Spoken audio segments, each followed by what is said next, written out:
نفسكوا تاكلوا كيك سهل وسريع ومن غير بيض ولا زبدة ولا حتى فرن، بيتعمل في 5 دقايق ومن جماله هتاكلوه في 5 ثواني.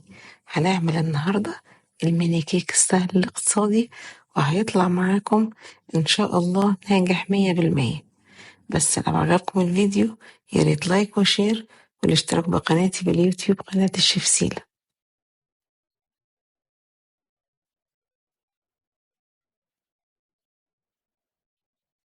حضرت لتر من الحليب،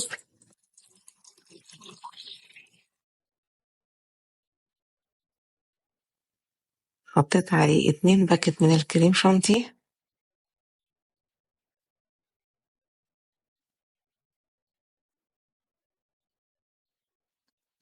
ومعلقة كبيرة من النشا،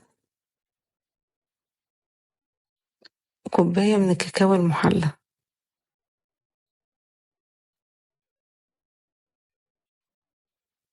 ضفت عليهم 2 باكت من الكريم كراميل،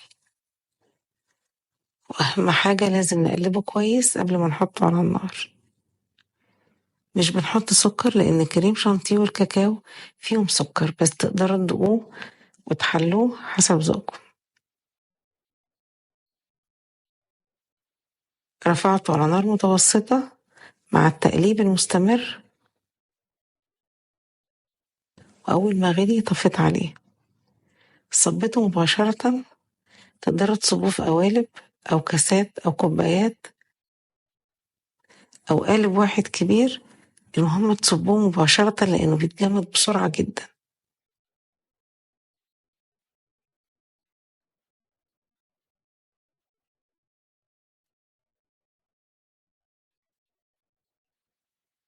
صبيته في القوالب،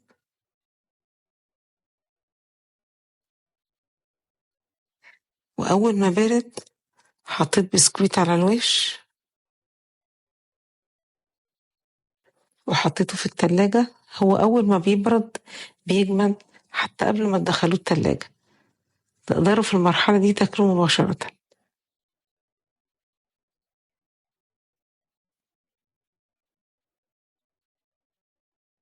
بعد ساعة خرجته من التلاجة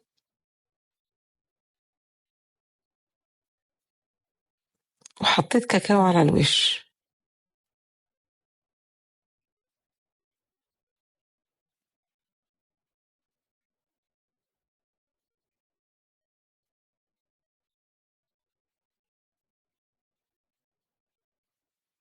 شايفين جماله ونعومته؟ حلو وطعم طعامة.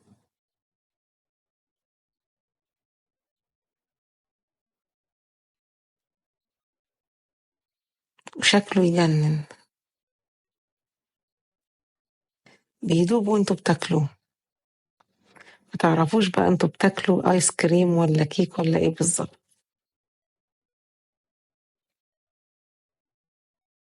قلبت القوالب،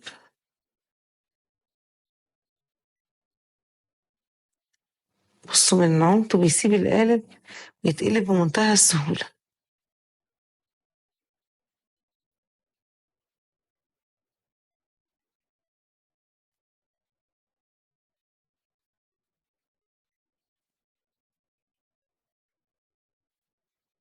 طعمه مع البسكويت بيجنن.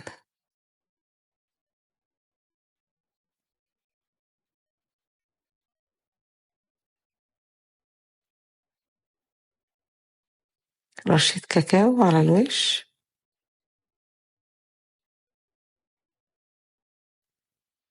حلو سهل ومنعش، تقدروا تاكلوه تحلية بعد الفطار أو في السحور.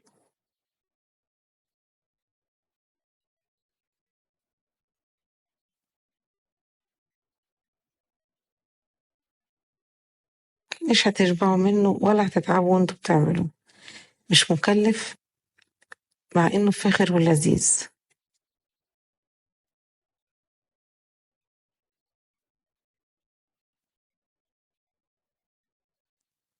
بصراحة طعمته هتخليكوا تحسوا انه احلى من اي حلو اكلتوه قبل كده. مش هتشبعوا منه ولا هتتعبوا وانتوا بتعملوه.